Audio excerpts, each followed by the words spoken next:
So, dear students, I am with you now today to deliver a few questions. And today, the topic of discussion is related to your syllabus, prescribed syllabus, and which has been taken from the ancient history, that is ancient history of India. So, I am going to bring a questions basically about the Mauryas, foreign policy. Mauryan foreign policy. The first question deals with the explanation related to Mauryan foreign policy, and the second question also I will attach related to these questions, and which is the Dhamma of Asoka, or the Asoka Dhamma. So suppose if such questions comes in a long answer type segment, so you have to be prepared well, so that you can perform well, you can write well, you can express well. So these two segments is clearly explained in your syllabus. Okay, once you will try to see the search or the explore the given syllabus, which has been given in the subsection of your paper number 3. This has been taken from the paper number 3. Paper 3. So let's see, discuss how to deal, what to write, how much write, it is necessary to know. So let's see, try to understand the hidden fact of this question. So there is a question, suppose there is a question before you. The Maurya's foreign policy was based on diplomatic requirements, geographical proximity, and the trade needs. Comment. So this is a question. Maybe such questions comes in forms of short notes answer or short answer type, or maybe in a long answer type. So in both discipline you have to be prepared well. Second question, I am going to deal the second question related to the which I have earlier mentioned, the outline the main feature of the Asoka Dhamma. To what extent do you think that the moral code was free of religious orientations? So these two questions simultaneously comes in examination, or they may be compiled to elaborate in a long answer types segments. So let's see how to do. So very first, as per my promise, the first I will going to deliver the answer of very first question. That is the foreign policy of Mauryas. So let's see what to do, how to do, what to write. So the foreign policy of the Mauryas can be divided into two phases. There is a mode of writing. Everything can be explained in a very simplest way. Okay, this is a bureaucratic, you have to apply the bureaucratic approach, so that an examiner can provide you a very ample and very healthy marks for your performance. So you have to write the foreign policy of the Mauryas can be divided into two phases. First phase was the phase of expansion, where aggressive foreign policy was adopted. So Mauryas, the mode of their expansion, it was the aggressive policy. So where I have mentioned where the aggressive foreign policy was adopted by the expand of an empire, or expand of territory, expand of territories of the empire, and establish a scientific frontier, and also secure the trade routes. This was the first modus operandi of the Mauryas dynasty or Mauryas kings, that they have adopted the expand of aggressive policies, expand the territories of the empire, and established a scientific frontier, and also secure the trade routes. While the second phase is marked by the second phase, what is marked? It is marked by the consolidation. Consolidation in Hindi it is ekatrikaran, consolidation of power. So consider this consolidation of a power, where the policy of Dharma Vijaya was adopted to win the external power to their side, such as geographical boundaries and trade, etc. So what the policy? It was the policy of Dhamma Vijaya. Dhamma Vijay adopted, they adopted the policy of Dhamma Vijaya. It was adopted by to win the external powers so that their sides as the geographical boundaries and trade. And again you proceed here as the geographical boundaries and the trade routes were already secured. Therefore, they just needed a peaceful neighborhood. So this is their way of governance, that once they wanted to develop and to expand their empire, they adopted two policies. So I have mentioned the two policies. Let's see. Now for the knowing in the detailed discipline, it is necessary to know how they expanded this, how they expanded their empire, how they got such type of powerfulness or the power. So it is known as the phase of expansion. So here it is requirement to explain in a balanced discipline. So phase of expansion. The initial phase was marked by the policy of securing trade routes and subjugating the Greek settlements in the north and the northwestern regions. It was their main areas destination that they have developed. They have expanded their entire empire basically towards they concentrated in the north and the northwestern regions. Later what you write? Northwest regions. It appears that after the encounter between the Chandragupta, what it says, after the encounter with the Chandragupta, Maurya and Seleucus, the Mauryas didn't face any trouble from that frontier. So as per the history and the evidence of history, the written documents which clearly explain about the Chandragupta Maurya and the Seleucus, the Mauryas didn't face any trouble from that frontier, that is north and northwest frontier. The incorporation of the central India, what it write here, what it says, the incorporation of central India gave them control over Dakshinapatha. Okay, the incorporation of the central India gave them control over Dakshinapatha, that is southern part of India, and brought them into the peninsula. It can be said that what it says again, let's see, it can be said that the Kalinga, in the Kalinga war, you know where is Kalinga? In the Kalinga war, the initial phase of the expansion came to an end. Okay, this is what we say, there the last milestone maybe for the southern victory. What it said, the Kalinga war, the initial phase of the expansion came to an end.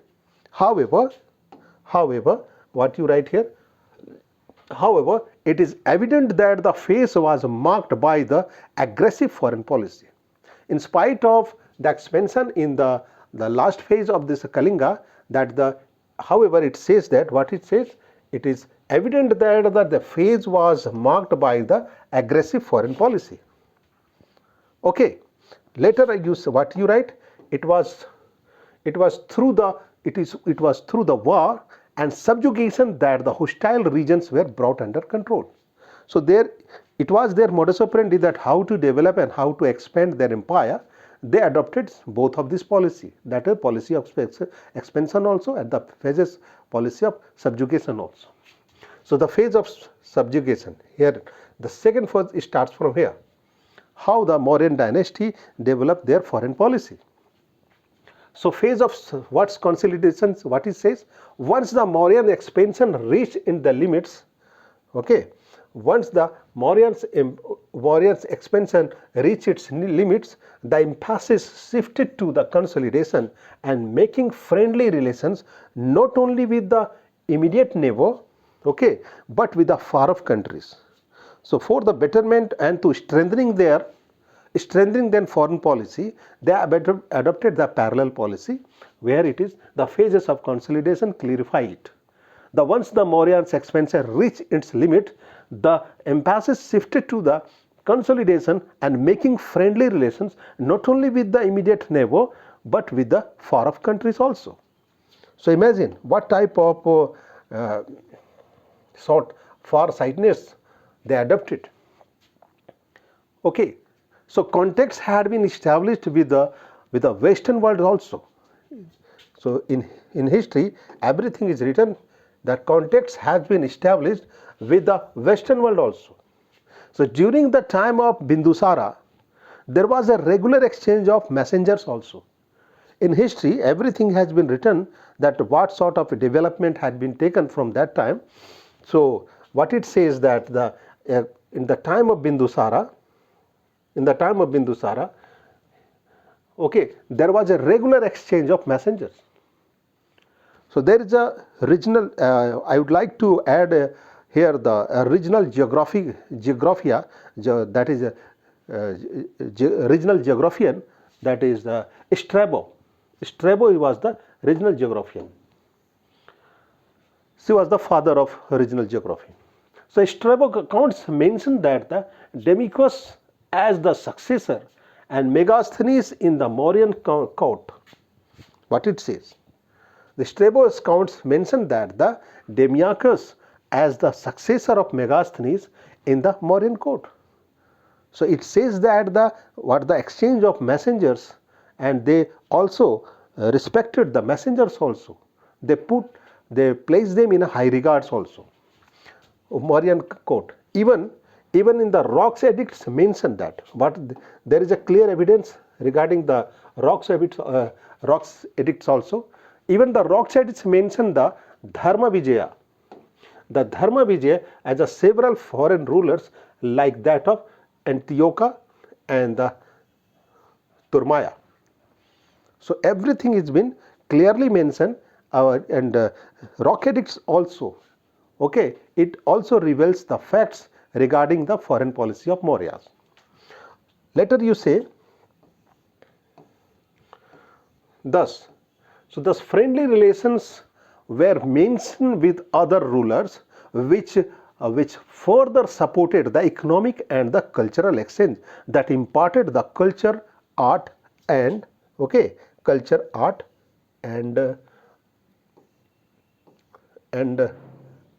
others.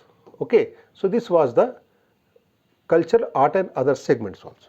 So it was the brief information regarding this portion. So as per my earlier promise, again I am going to deliver the second segment of this question. So second question starts from here. Outline the main features of the Ashoka's Dhamma. Outline the main features of Ashoka Dhamma. To what extent do you think that the moral code was free from religious orientation? So let's see what sort of explanation related to this segment. So you write over here the features of Ashoka Dhamma. So there was a Dhamma, that is a moral virtue, and the edict list and the virtues that makes a righteous life. So main theme, main gist of this Ashoka Dhamma was the moral virtue, and the edicts list the virtues that makes the righteous life. So there is a clear evidence which is reflect about the Dhamma of Ashoka. In Pillar Edict number 3, Ashoka stressed self examination. In the edict number 3, Ashoka stressed self examination, asking people to scrutinize their actions, sinful and the virtuous, and get rid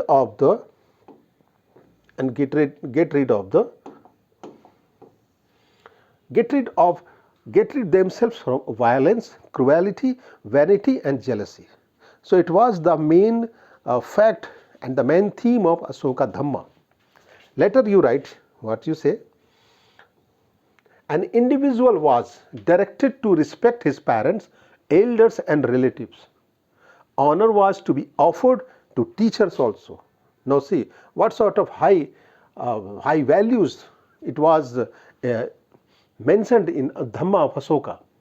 Okay, liberality and the sermons and brahmanas and proper courtesy to servants and slaves also. Not only this, truthfulness, the performance of virtuous deeds and the great fear of sin completed in this list. So every righteous path and every righteous virtues has been or had been mentioned in the Dhamma of Asoka. So you have to mention all of these. So there are some points which is necessary to mention in your explanation. Later you write the promotion of tolerances and harmony among different religious sects was given in the 12 rock edict.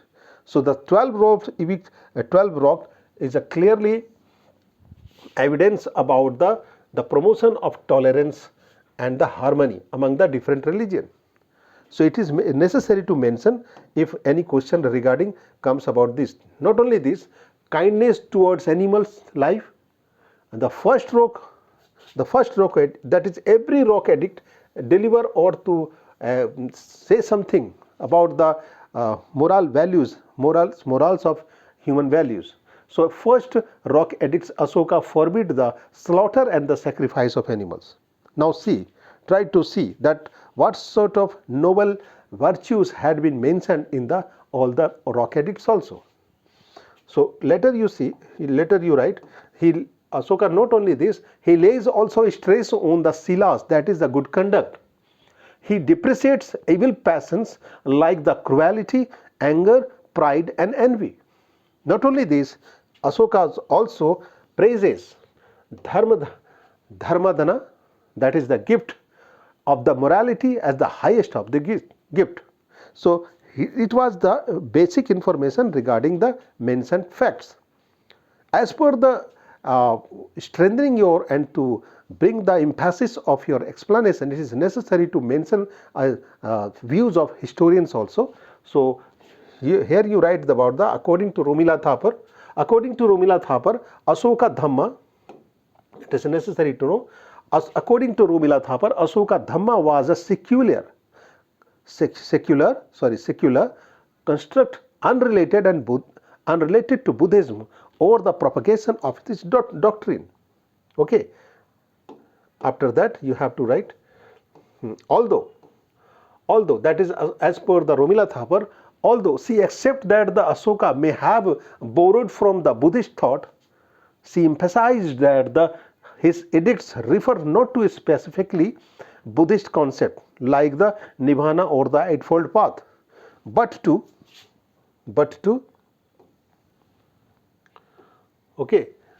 ideas that are common to the teaching of the many religious sects.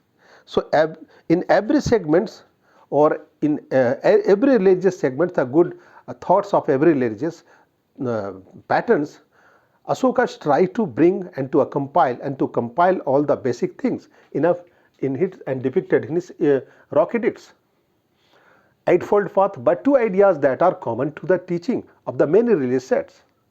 So as per the Romila Thapar, what she says, she also cites his call for amity to prove that he didn't favor any religions, but more interested in the maintenance of public order.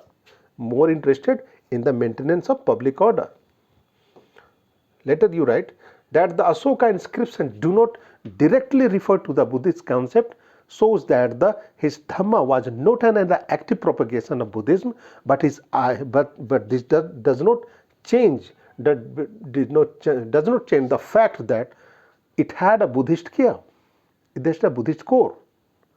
So now the similarities between the Asoka's Dhamma and the tenets of the Upasaka.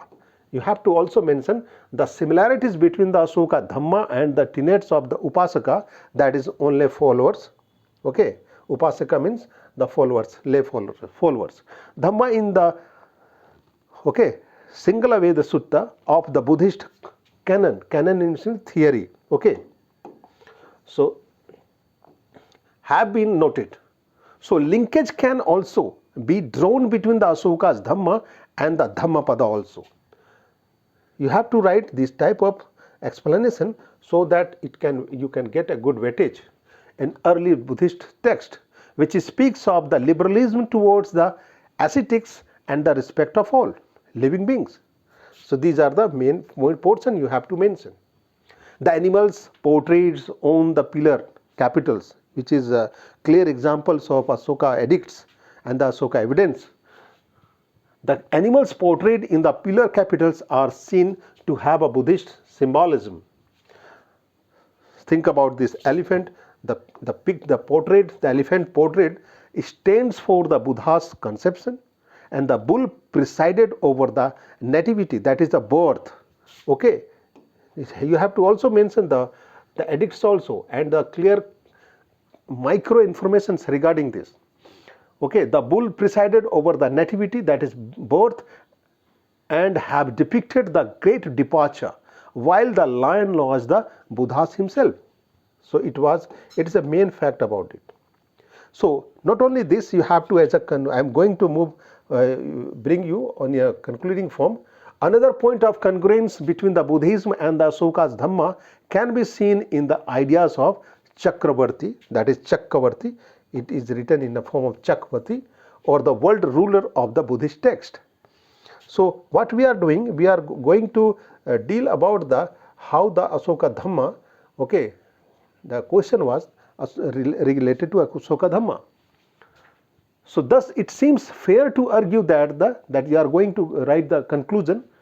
That is, it seems too fair to argue that Asoka's Dhamma had a definite Buddhist core to it, but was set within the large context of harmonious existence. So it was the related information regarding this. So as for the aspirants for the civil services examination, I try to bring explanation regarding these two questions. I think that I assure that, and I think that if you have liked my presentation which I have presented today, if you have appreciated my effort or initiative, just give me a like on appreciate and subscribe my channel, so that if you like my explanation, and very soon I will try to bring the relative information regarding this. Till then, you have to remain with me. Thank you.